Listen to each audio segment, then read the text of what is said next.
আমার এই dragon fruit গাছটায় কিছুদিন আগে দুটো কুড়ি এসেছিল, আর কিছুদিনের মধ্যেই এগুলো একদম ফোটার জন্য রেডি হয়ে গেছে। যেদিন ফুলগুলো ফোটার কথা ছিল সেদিন আমি চেয়েছিলাম যেন কোনোভাবেই বৃষ্টি না হয়, কিন্তু আমরা যেটা চাই সেটা বোধহয় সবসময় হয় না। যেদিন ফুলগুলো ফুটবে তার আগেও কোনো বৃষ্টি নেই, পরেও কোনো বৃষ্টি নেই, আর যেদিনই ফুটবে সেদিন আকাশ একদম কালো হয়ে বিকেল থেকেই টিপটিপে বৃষ্টি শুরু হয়ে গেল, আর সন্ধে হওয়ার পর থেকে তো একদম ঝমঝমিয়ে বৃষ্টি নেমে গেল। তো যথারীতি ফুলগুলো সব গেল পচে। আমার সাথেই কেন এটা হয় বুঝি। আগের বারেও 9টা ফুল এসেছিল, আর যেদিন ফুলগুলো ফুটেছে ঠিক সেদিন বৃষ্টি, তার আগেও কোনো বৃষ্টি হয়নি, পরেও কোনো বৃষ্টি হয়নি।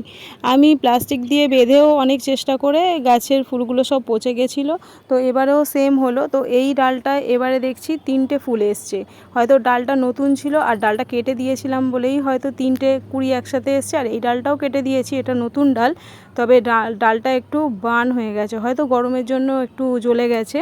তো এবারে এই ডালটায় 3টে আর নিচে একটা ডালে একটা কুড়ি এসছে, মোট 4টে কুড়ি এসছে, দেখা যাক একটাও ফল ধরে কিনা।